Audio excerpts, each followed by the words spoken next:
Hai semuanya, namaku Ani.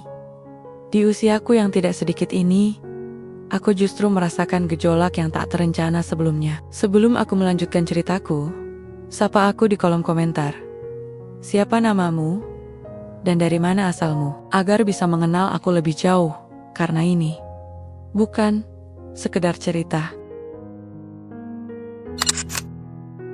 Pintu kayu besar itu berderit pelan saat kubuka, seolah mengeluh karena terlalu lama diam, tanpa sentuhan. Aku memandangnya sejenak, lalu melangkah masuk dengan langkah kecil dan tenang seperti biasa. Rumah ini besar, megah, dan penuh gema tapi bagiku, hanya tempat kerja. Aku hanyalah Bu Ani, pembantu paruh baya yang tidak banyak bicara, bertubuh gendut dengan dada yang cukup mencolok. Wajahku biasa saja, tak pernah menarik perhatian. Aku tahu tempatku, di dapur, di belakang layar, menyapu, mencuci, menyetrika semua dalam kesunyian.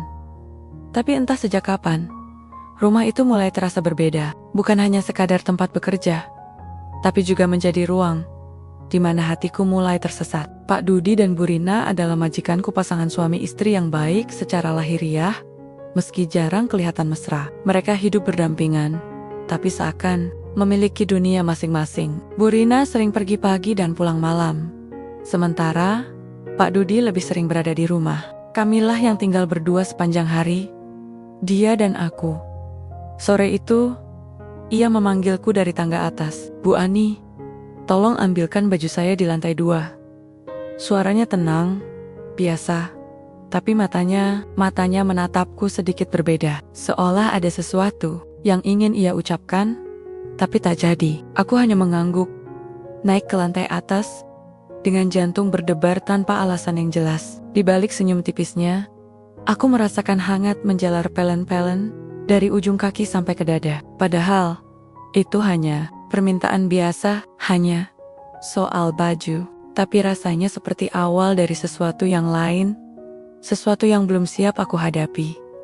Senja menyelinap masuk perlahan, membawa aroma kopi yang mulai menyebar di seluruh sudut rumah.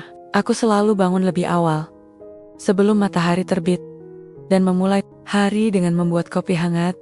Tak pernah terlalu pekat, tak pernah terlalu pahit. Hanya secangkir kecil penghangat jiwa untuk pagi yang seringkali dingin. Dulu, Bu Rina suka duduk di meja makan sambil membaca koran, sementara Pak Dudi masih dalam balutan jubah tidurnya. Tapi belakangan, hanya Pak Dudi yang tetap ada di sana. Ia duduk sendirian, pandangan matanya kosong sesekali. Tapi ketika aku letakkan cangkir di hadapannya, senyum itu selalu hadir. Seolah kopi bukan lagi sekadar minuman, tapi semacam ritual kecil yang ia tunggu-tunggu. Kopi ini enak sekali, Bu Ani. Anda punya tangan ajaib, katanya suatu pagi, sambil menghirup aromanya dalam-dalam. Aku tersenyum tipis, mencoba menahan rasa aneh yang mulai berdebar di dada. Hanya cara lama, Pak. Warisan dari ibu saya. Saya yakin tidak semua orang bisa membuat kopi seperti ini, jawabnya. Matanya tak lepas dari wajahku. Ada sesuatu dalam caranya menatapku yang membuatku ingin bersembunyi, tapi juga ingin tetap berdiri di sana. Rumah besar itu terasa semakin sunyi tanpa kehadiran Bu Rina. Ia bekerja dari pagi hingga malam, bahkan kadang sampai larut. Entah karena kesibukan atau mungkin alasan lain yang tak pernah ia ceritakan. Aku dan Pak Dudi pun tinggal berdua saja, layaknya dua penjaga museum yang penuh rahasia. Semua terasa biasa dari luar, tapi di dalam ada getaran halus yang mulai menggerakkan sesuatu. Pagi demi pagi berlalu begitu saja. Pagi yang sama, dengan kopi yang sama, tapi rasanya selalu berbeda. Mungkin karena suasana hati, atau mungkin karena tatapan Pak Dudi yang semakin sering tak mau lepas dariku. Ia mulai bercerita tentang hari-harinya, tentang pekerjaannya yang stagnan, tentang kenangan masa kecilnya yang lucu dan sedih sekaligus. Aku mendengarkan dengan sabar, sambil membersihkan meja atau mencuci piring. Ia bicara seperti sedang mencari tempat untuk bersandar, dan entah kenapa, aku merasa menjadi tempat itu. Apa Bu Rina sudah pamit pagi ini? Tanyaku suatu hari, mencoba mengingat kapan terakhir kali melihat majikanku itu.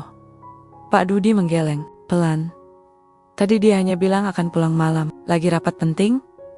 Suaranya datar, tanpa emosi. Tapi aku tahu, ada rasa kosong di balik ucapannya. Aku tak bertanya lebih jauh. Bukan urusanku. Aku hanya pembantu, bukan teman, apalagi keluarga. Tapi meskipun begitu, rasa simpati mulai tumbuh perlahan. Aku tak tahu pasti apa yang terjadi antara mereka.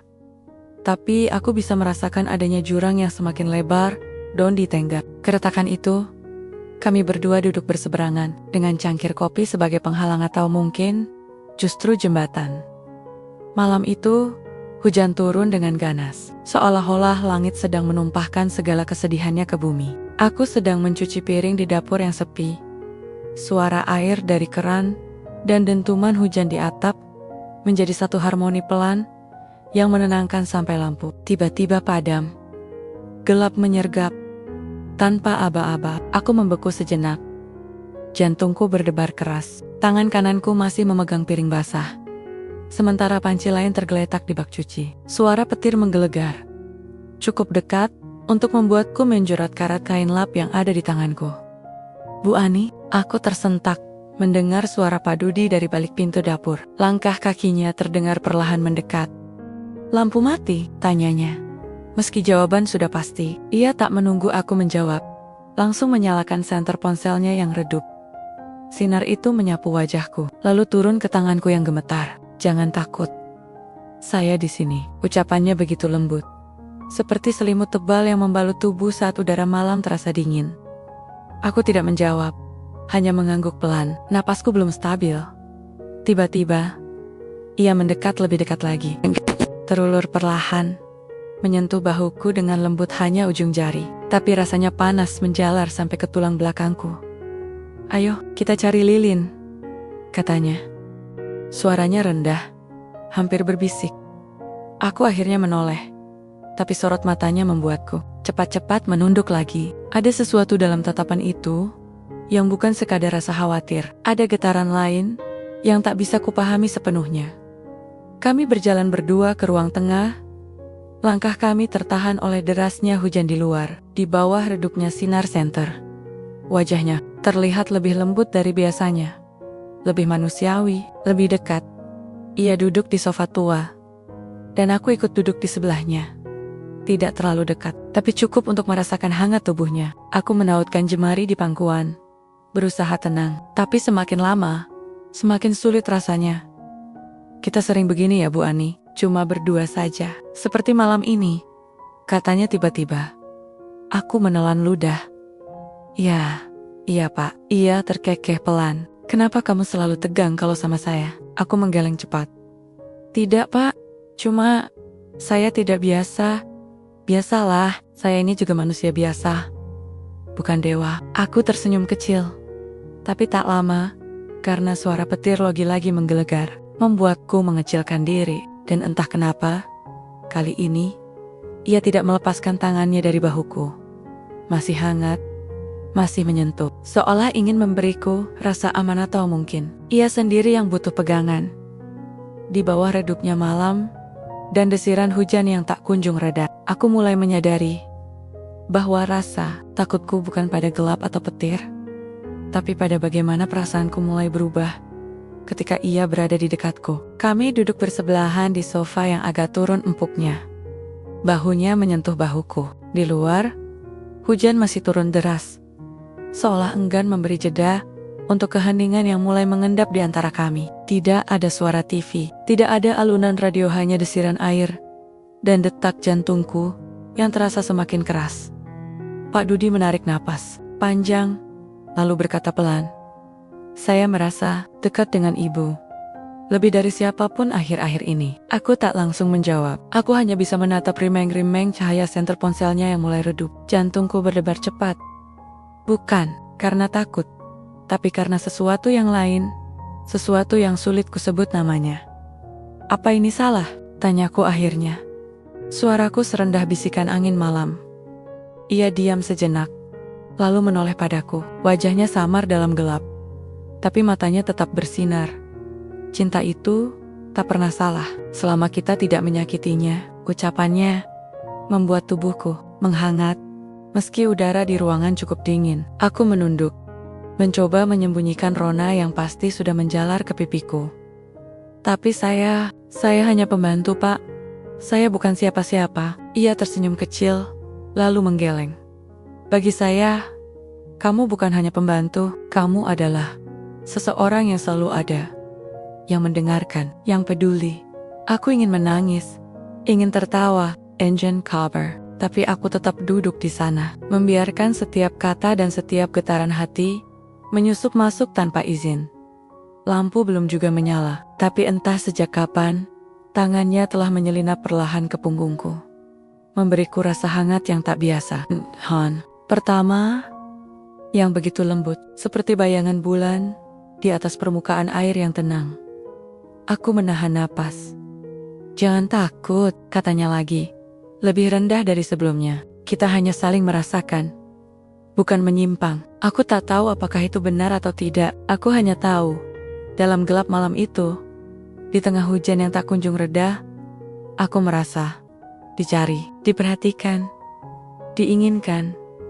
Dan untuk pertama kalinya dalam bertahun-tahun, aku merasa cantik.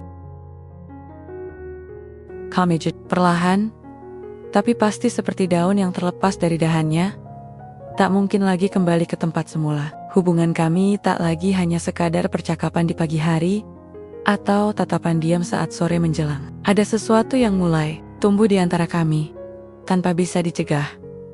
Pagi itu, Bu Rina pergi keluar kota untuk sebuah rapat penting. Ia pamit sejak subuh, membawa koper kecil dan senyum dingin yang biasa ia tunjukkan akhir-akhir ini. Aku menyaksikannya dari ambang pintu dapur, lalu kembali sibuk dengan pekerjaanku seperti biasa. Tapi suasana rumah terasa berbeda. Kosong, sunyi, dan entah mengapa waktu terasa melambat, memberiku ruang untuk merasakan segalanya lebih dalam. Aku sedang mencuci sayur di bak ketika Padudi datang. Langkahnya pelan, seperti tidak ingin mengganggu, tapi aku bisa mendengar setiap detaknya, seperti gema yang bergema di dalam dada. Bu Ani, suara itu membuatku menoleh. Ia berdiri tidak terlalu dekat, tapi cukup untuk membuatku merasakan panas yang aneh dari dalam tubuh. Saya, katanya ragu. Saya tak bisa pura-pura lagi. Belum sempat aku bertanya, ia sudah melangkah maju. Dengan gerakan yang begitu alami, tangannya menyentuh pipiku. Hangat, lembut, seperti angin pagi yang menyapu embusan malam. Lalu bibirnya menyentuh pipi yang sama. Hanya singkat, hanya satu sentuhan kecil, tapi rasanya seperti seluruh dunia berhenti berputar. Maaf, saya tak bisa menahan ini lagi, bisiknya. Suaranya serak dan rendah, penuh penyesalan, sekaligus kerinduan. Aku menangis, bukan karena sedih, bukan karena takut, tapi karena untuk pertama kalinya dalam hidupku, aku merasa dicintai. Bukan karena uang, bukan karena jabatan, bukan karena apapun, tapi karena diriku sendiri. Seorang wanita gendut berdada besar, pembantu biasa yang selama ini merasa tidak layak untuk disentuh dengan lembut. Aku menunduk, membiarkan air mata itu mengalir tanpa henti, sementara Padudi tetap berdiri di depanku, menunggu jawaban yang tak mungkin bisa aku ucapkan saat itu. Karena bagaimanapun juga, bibir yang telah menyentuhku itu tak pernah bersalah. Hubungan kami berkembang tanpa suara, seperti akar yang tumbuh perlahan di dalam tanah, tak terlihat dari atas, tapi sudah merasuk jauh ke dalam. Kami tidak pernah menyebutnya sebagai cinta atau hubungan, hanya sentuhan diam, tatapan penuh makna, dan kata-kata yang terucap saat rumah sedang kosong, atau malam terasa terlalu panjang. Di balik tirai gorden, ruang keluarga, ia menahan tanganku sejenak, sebelum aku kembali ke dapur. Di sudut koridor menuju kamar mandi, ia mencium keningku dengan cepat. Di bawah lengket-lengket kamar tamu yang sunyi, ia memelukku erat seolah ingin membuktikan bahwa aku benar-benar ada, bahwa aku bukan hanya bayangan semata. Kami bukan pengkhianat. Setidaknya, begitu aku meyakinkan diriku sendiri. Kami hanya dua orang yang tersesat dalam kesepian, saling menemukan hangat di tengah dinginnya kenyataan. Kamu cantik, Bu Ani, katanya suatu sore, saat kami berdua duduk di bangku taman belakang. Jangan pernah merasa rendah. Aku menatap matanya, mencari dusta. Tapi yang kutemukan hanya ketulusan. Aku percaya padanya. Aku percaya pada setiap kata yang keluar dari mulutnya. Karena bagiku, ia adalah kebenaran yang datang terlambat, tapi ternyata kepercayaan itu bisa menjadi pisau yang tajam dari dua sisi.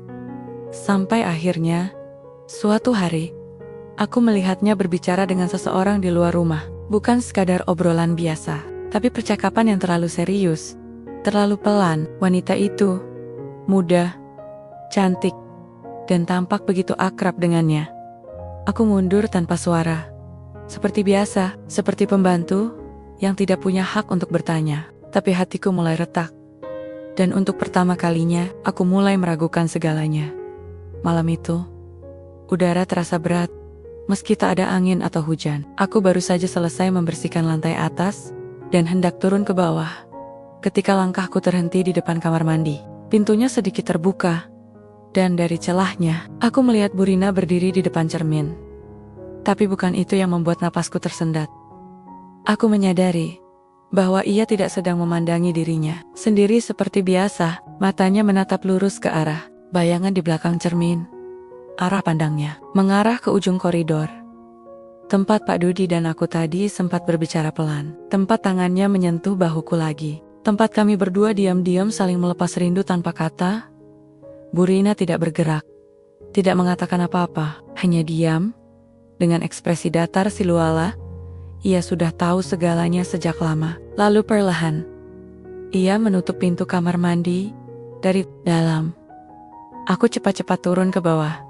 Jantung berdebar tidak karuan. Tapi esok paginya, ia bertindak seperti biasa, menyapa Pak Dudi dengan senyum dinginnya, memesan teh hangat, lalu memanggilku.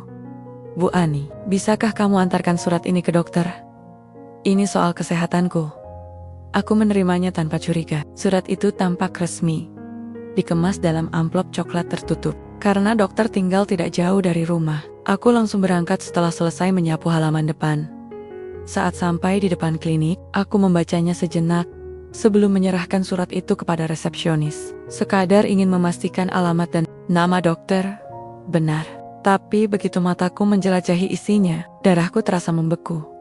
Surat itu menyebutkan diagnosis medis yang cukup serius.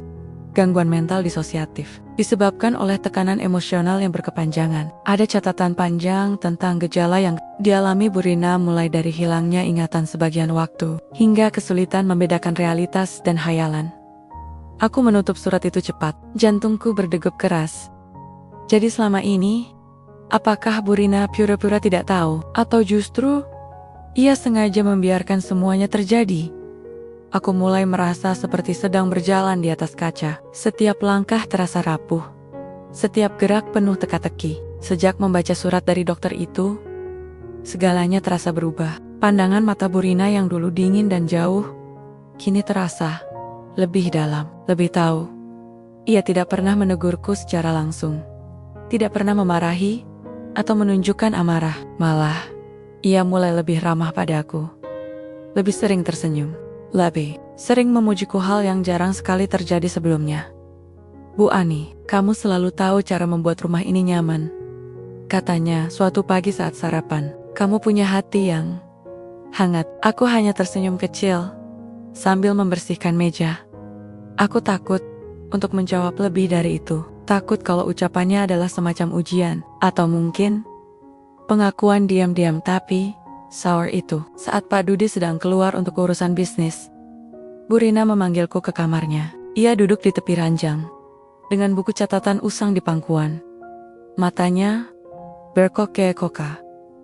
Kamu baik, Bu Ani, katanya pelan. Kamu bisa menggantikanku jika aku pergi. Ucapan itu menusuk dadaku, seperti jarum halus yang menusuk tanpa suara. Aku tak bisa berkata apa-apa, hanya menatapnya, mencoba membaca arti di balik kata-katanya. Apa maksud ibu? Ia tersenyum getir. Kamu tahu jawabannya. Kamu bukan orang bodoh. Aku mundur selangkah. Dadaku sesak. Di luar, angin bertiup cukup kencang, menggerakkan tirai gorden perlahan-lahan. Tapi di dalam kamar itu, waktu terasa membeku. Dan untuk pertama kalinya, aku mulai bertanya, Apakah Burina benar-benar tidak tahu?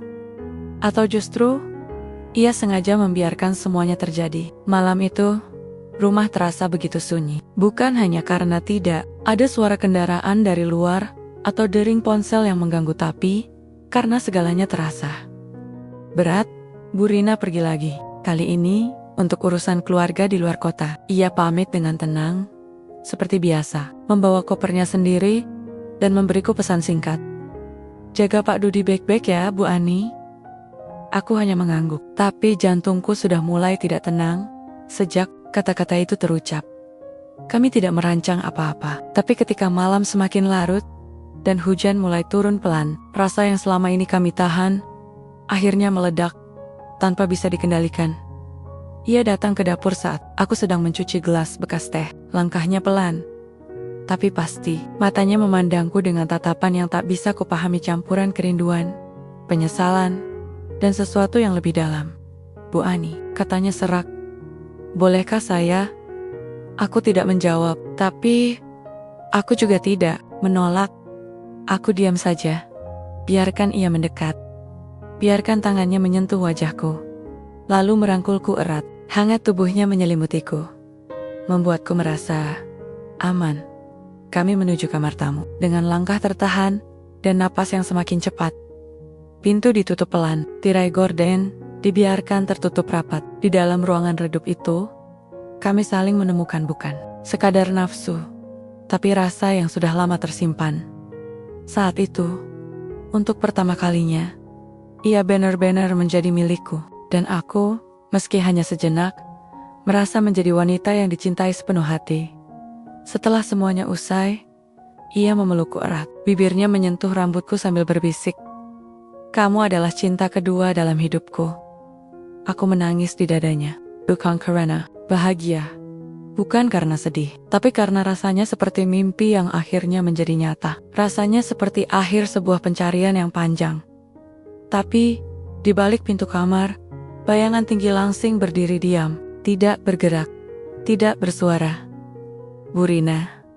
Matanya kosong, pipinya basah oleh air mata.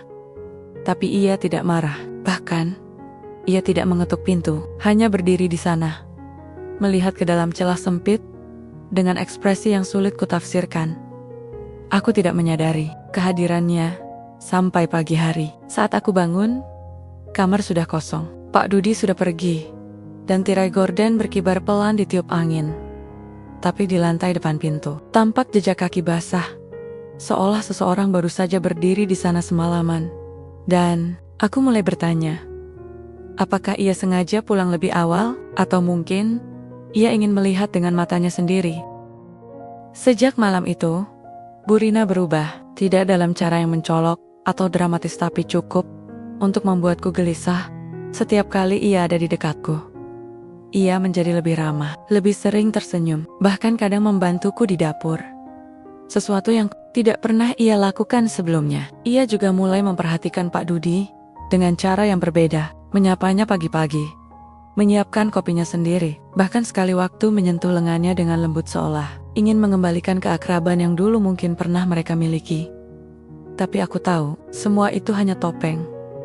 Di balik senyum manis dan tatapan penuh kasih sayang itu, ia menyimpan sesuatu yang dingin, yang diam-diam menggerogoti rumah ini dari dalam.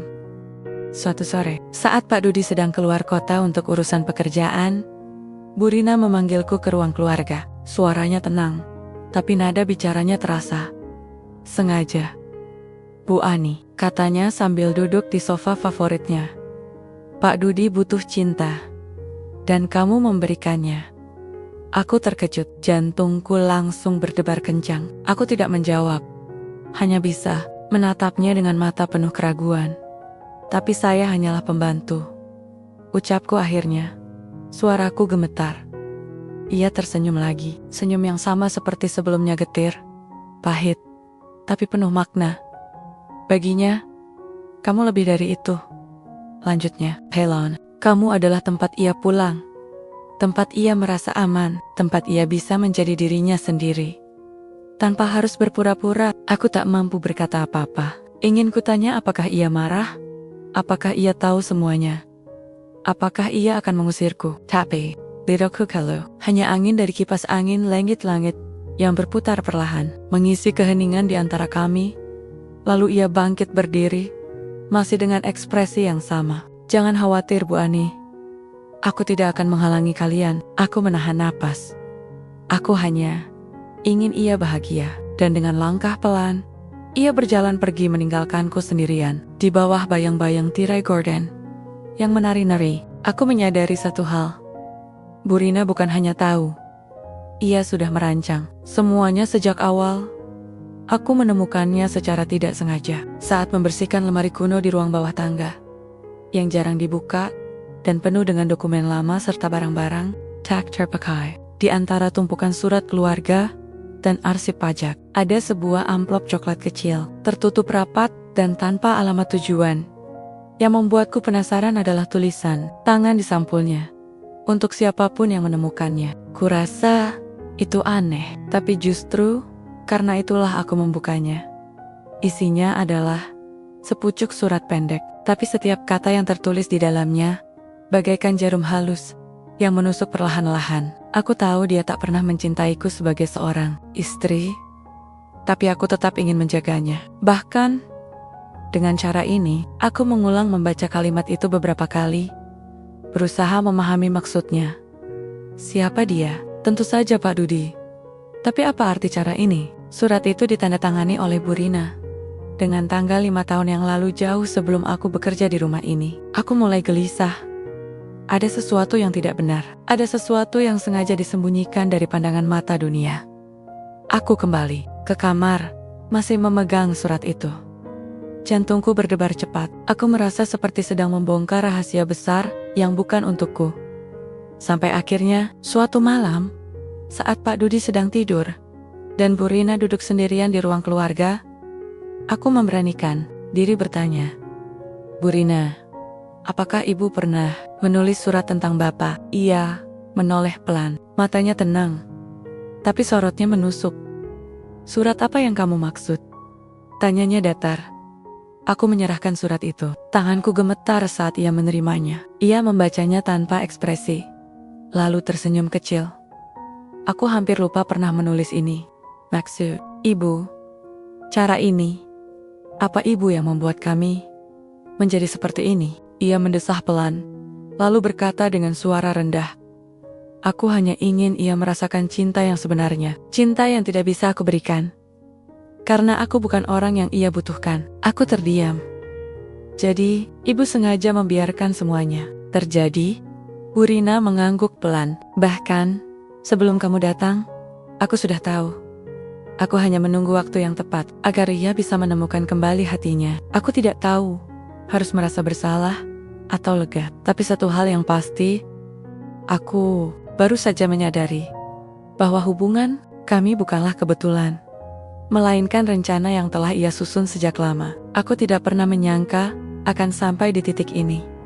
Semua terasa seperti mimpi buruk yang tak kunjung usai. Surat-surat lama, tatapan tajam dari balik tirai gorden, senyum getir Bu Rina, semuanya membentuk satu gambar besar yang mulai terang. Tapi kebenaran itu datang dengan harga yang mahal.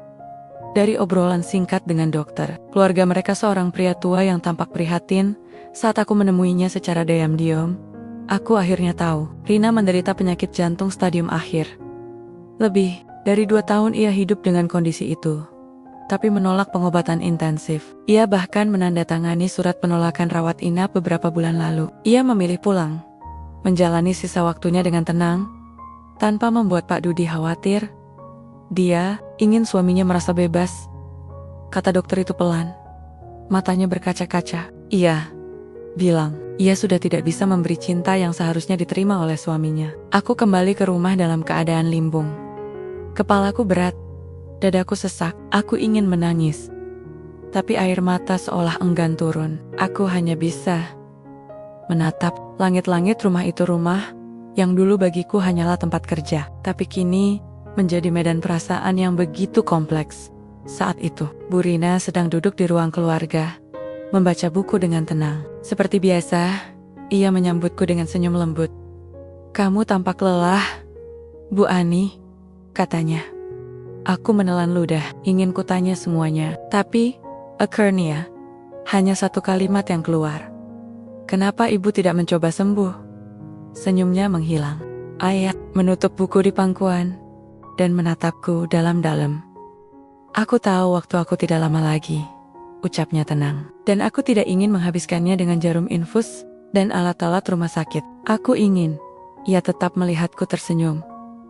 Aku ingin ia merasa aman. Aku menggigit bibirku. Tapi, kenapa harus saya? Ia tersenyum lagi. Senyum yang sama, yang selalu membuatku merasa rendah dan tinggi pada saat bersamaan. Karena kamu bisa memberinya apa yang tidak bisa aku berikan. Jawabnya, cinta yang tulus, cinta yang tidak membebani, cinta yang memerdekakannya. Aku menunduk. Kedua tanganku gemetar. Aku tak pantas menerima semua ini. Aku hanya pembantu, wanita gendut berdada besar, yang dulu bahkan tak percaya diri untuk disentuh dengan lembut. Tapi Burina, wanita cantik, cerdas, dan penuh rahasia itu, ia rela melepaskan segalanya agar orang yang dicintainya bisa bahagia. Bahkan, jika itu artinya, ia harus pergi. Aku tidak pernah membayangkan akan berada di ruang tunggu, rumah sakit dengan tangan gemetar, dan mata tak bisa lepas dari lantai dingin. Tapi itulah yang terjadi. Burina jatuh sakit parah pada suatu pagi yang biasa. Ia sedang duduk di ruang makan, menyeruput teh hangat sambil membaca koran. Tiba-tiba napasnya memburu, wajahnya pucat, lalu tubuhnya ambruk tanpa suara. Pak Dudi panik, aku juga. Kami langsung membawanya ke rumah sakit. Dengan ambulans yang berdering nyaring sepanjang jalan. Di dalam mobil itu, aku melihat betapa putus asanya ekspresi Pak Dudi.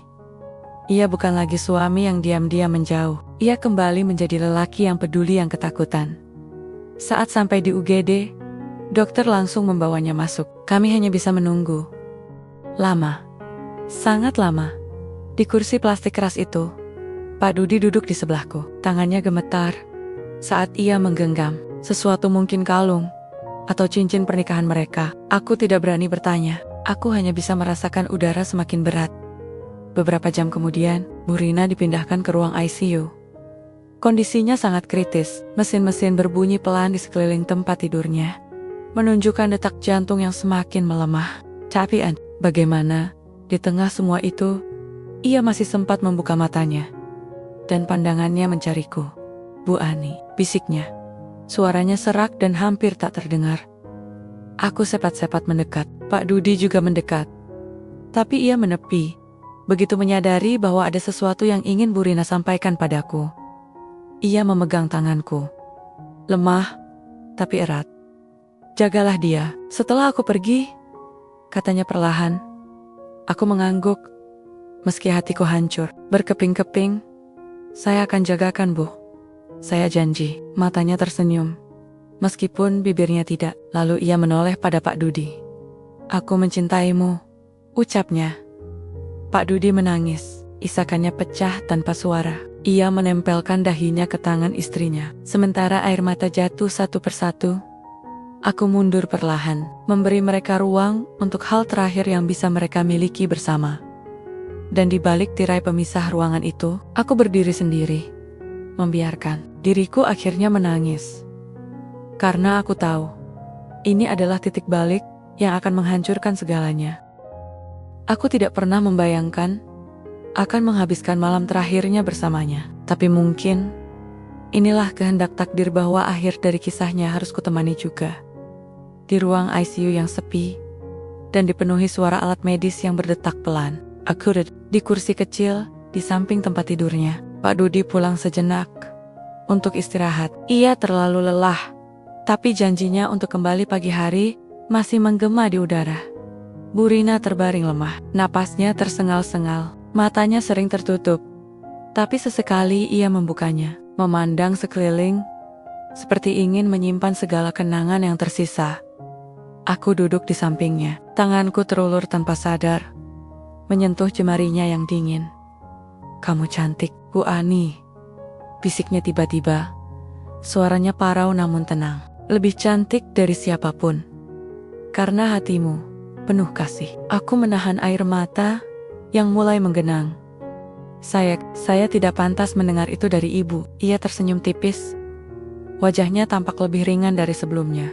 Justru karena itulah kamu pantas. Kamu tidak pernah merasa layak.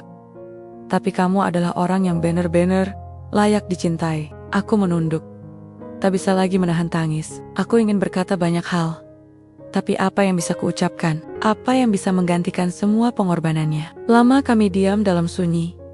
Hanya diselingi desisan oksigen dan detak mesin yang semakin lambat. Lalu, dengan suara hampir tak terdengar, ia berkata, "Aku senang. Kamu ada di sini."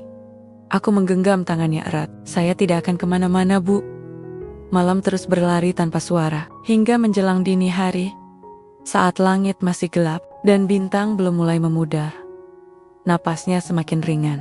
Tubuhnya melemah. Senyum itu tetap terpatri di bibirnya. Dan tepat saat jam menunjukkan pukul 2 pagi, Bu Rina pergi dengan senyuman di wajahnya.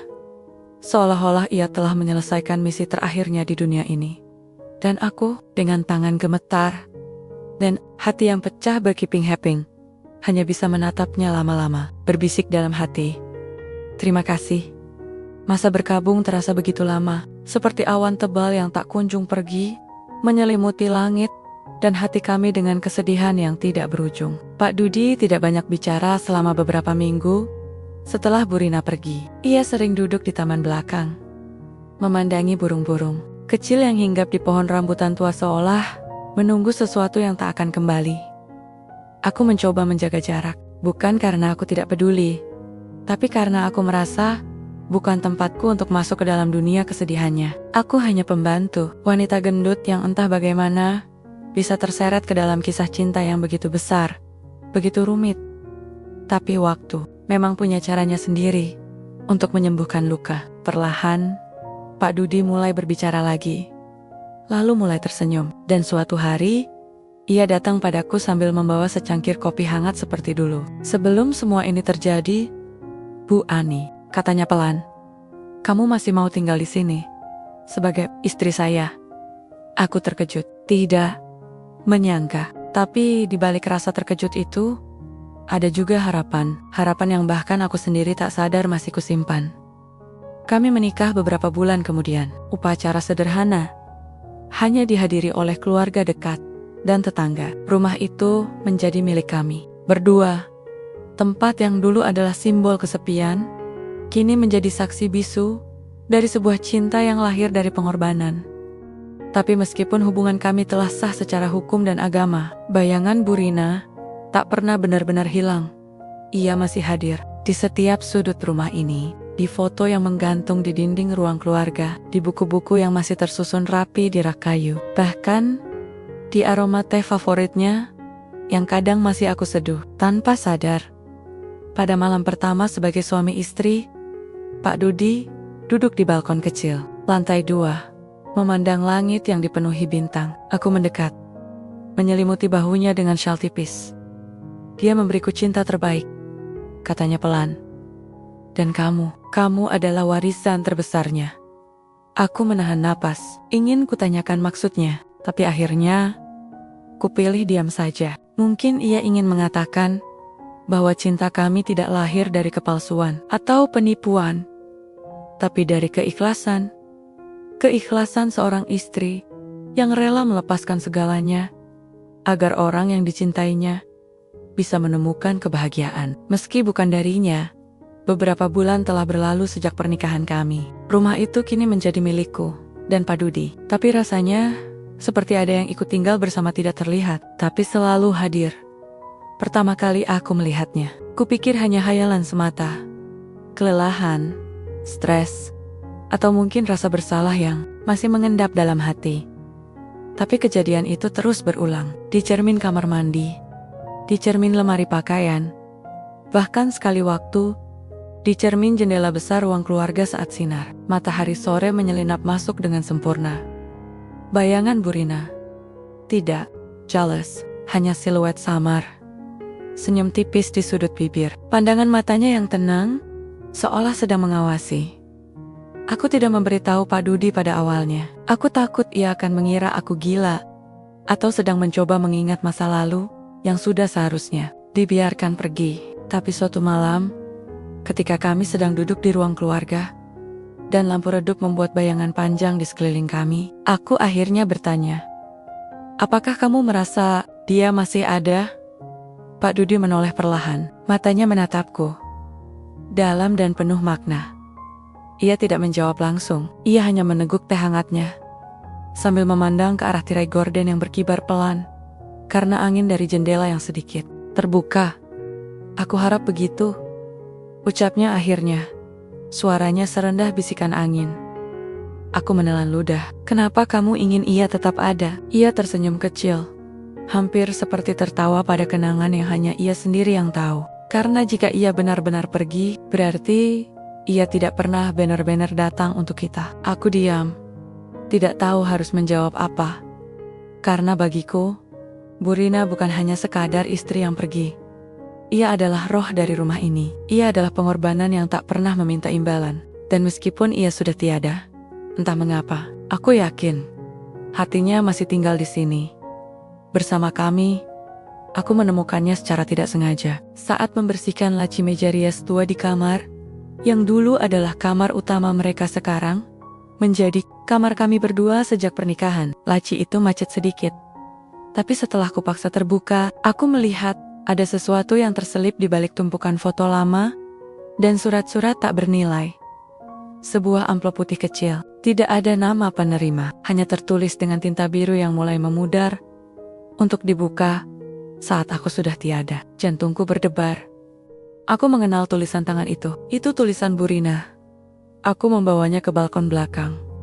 Tempat angin malam masih menyisakan hangat dari siang hari. Dengan tangan gemetar, aku membuka amplop itu perlahan, seolah-olah isinya bukan hanya kata-kata biasa, tapi pesan dari jiwa yang ingin bicara, meski tubuhnya sudah tak bisa lagi. Dan inilah yang kutemukan. Jika kamu membaca ini, berarti aku sudah tiada, tapi ingat, cinta itu bukan tentang kepemilikan, tapi tentang keikhlasan. Aku telah memberimu segalanya, termasuk nyawaku. Sekarang, biarkan mereka menjalani hidup mereka. Jangan biarkan penyesalan mengikatmu. Jangan biarkan bayanganku menghantuimu. Kamu layak bahagia. Kalian berdua layak bahagia. Aku akan selalu bersama kalian, dalam cara yang mungkin tidak bisa kalian lihat. Dengan cinta yang tak pernah punya akhir. Bunda, air mata jatuh tanpa sadar. Aku memegang surat itu erat-erat, seolah bisa membuatnya tetap hidup. Kata-katanya begitu tenang, begitu penuh makna. Ia tidak marahi kami. Ia tidak dendam. Ia hanya ingin kami bahagia, bahkan dari alam yang lain. Aku pulang ke rumah dengan surat. Itu masih tersimpan rapi di tanganku. Pak Dudi menyambutku seperti biasa, dengan senyum lembut dan pandangan penuh kasih. "Ada apa? Kamu menangis?" tanyanya pelan. Aku menggeleng, lalu tersenyum. "Tidak apa-apa. Hanya baru saja bertemu dengan Burina."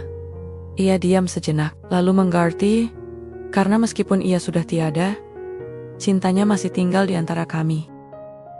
Aku tidak pernah menyadari bahwa di balik senyumnya yang hangat, di balik tatapan lembutnya, ada sesuatu yang ia sembunyikan.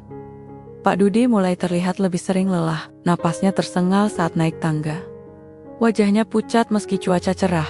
Aku mengira itu hanya karena tekanan pekerjaan, atau mungkin stres yang belum sepenuhnya hilang sejak Burina pergi. Tapi suatu hari, saat ia tiba-tiba jatuh di kamar mandi, aku tak bisa lagi menipu diriku sendiri. Aku membawanya ke dokter. Ia sempat menolak, tapi akhirnya menyerah. Setelah beberapa tes, hasilnya keluar. Penyakit jantung stadium lanjut. Sama seperti Burina. Aku tidak percaya. Ingin kutanya, bagaimana ini bisa terjadi? Apakah ini genetik? Apakah stres mempercepat semuanya? Tapi jawaban yang paling menyakitkan ternyata datang langsung dari mulutnya sendiri. "Saya tidak akan dirawat," katanya tenang saat kami pulang. Aku memandangnya dengan mata berkaca-kaca. Kenapa? Ia tersenyum-senyum yang sama yang dulu membuatku merasa dicintai. Kini senyum itu terasa seperti pisau yang menusuk perlahan. Karena aku ingin menyusulnya, aku tidak bisa menjawab. Suaraku hilang, jantungku berdebar keras. Tapi, kamu masih punya waktu. Kamu masih bisa sembuh. Ia menggeleng pelan, lalu menepuk tanganku dengan lembut. Bu Ani, cinta itu kadang tidak lurus. Aku mencintaimu. Aku benar-benar mencintaimu. Tapi aku juga mencintainya. Kalian adalah dua sisi dari hatiku. Aku menunduk. Air mata jatuh satu persatu. Aku bukan pengganti dia, bisikku. Tidak. Kamu adalah bagian lain dari hidupku yang tidak pernah aku sadari selama ini, ucapnya. Tapi Bu Rina, dia adalah awalku. Dia adalah alasan aku bisa sampai di sini. Dan jika aku harus pergi, aku ingin melakukannya dalam damai. Di dekatnya, aku ingin marah, ingin menangis, ingin memaksanya untuk tetap bertahan. Tapi aku tahu, tidak ada obat yang bisa menyembuhkan kerinduan pada jiwa yang sudah pergi. Dan aku mulai menyadari satu hal, aku bukan hanya menjadi istri kedua. Aku juga menjadi penutup dari sebuah cinta yang tak pernah benar-benar berakhir. 1 tahun, hanya dalam waktu itu, aku kembali berdiri di depan 2 liang kubur yang saling bersebelahan. Pak Dudi pergi seperti yang ia inginkan dengan tenang di malam hari, sambil memegang foto lama mereka berdua. Aku menemukannya pagi itu, masih dengan senyum samar di bibirnya, seolah-olah ia baru saja selesai bermimpi indah. Mungkin benar-benar mimpi tentang Bu Rina. Aku tidak bisa menangis saat itu. Hatiku mati rasa, seperti terlalu banyak air mata yang sudah tumpah selama hidup ini. Tapi ketika peti kayu itu ditutup dan mulai diturunkan ke tanah, barulah tangisku pecah. Tidak keras, tidak dramatis, hanya isakan pelan dari seorang wanita yang akhirnya menyadari bahwa ia hanyalah penjaga kenangan cinta yang bukan untuknya.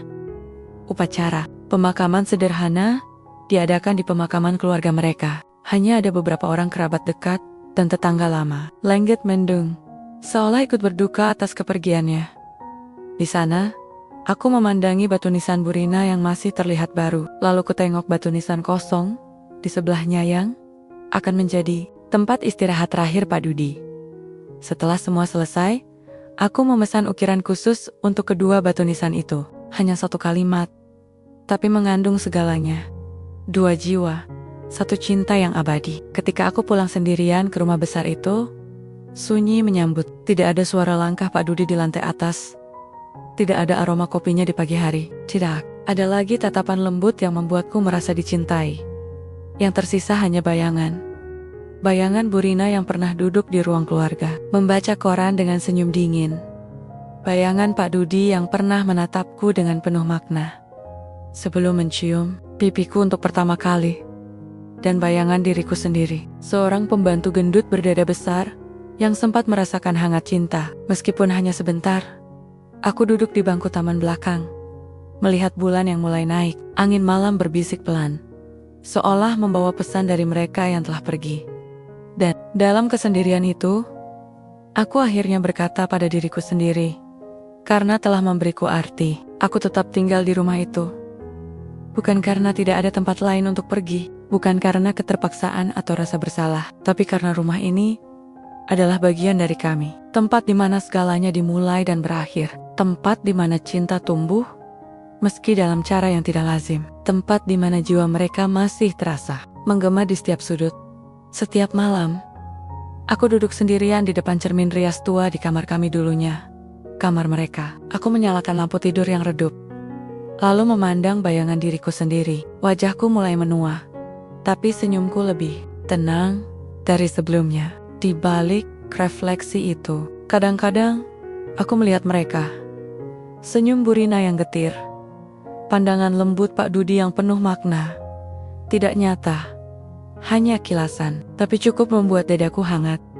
Aku tidak pernah menyesal, karena cinta itu bukan tentang benar atau salah, bukan tentang siapa yang pantas dicintai atau siapa yang boleh merasakannya. Cinta adalah kekuatan yang datang tanpa permisi, membawa harapan, kesedihan, bahkan pengorbanan. Dan aku hanyalah seorang wanita gendut, berdada besar yang sempat menjadi bagian dari kisah itu. Cinta mereka mungkin tidak biasa, mungkin tidak layak ditiru, tapi Ia tulus, ia menyelamatkan mereka dari kesepian, menyelamatkanku dari keraguan akan diri sendiri. Dan meskipun mereka telah pergi, kisah itu belum benar-benar berakhir.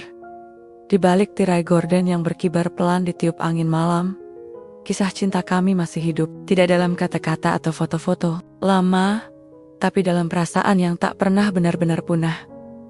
Mungkin suatu hari nanti, seseorang akan tinggal di rumah ini lagi. Mungkin ia akan bertanya, mengapa tirai selalu bergerak? Meskipun jendela tertutup rapat, atau mengapa aroma teh dan kopi kadang hadir tanpa sebab. Dan mungkin saat itulah mereka akan menyadari bahwa cinta itu bisa datang dalam banyak bentuk. Dan kadang ia datang dalam diam, dalam sunyi, dalam kenangan, dan dalam sebuah rumah besar dengan pintu kayu tua yang berderit, tempat hatiku pertama kali tersesat, lalu akhirnya menemukan artinya dicintai.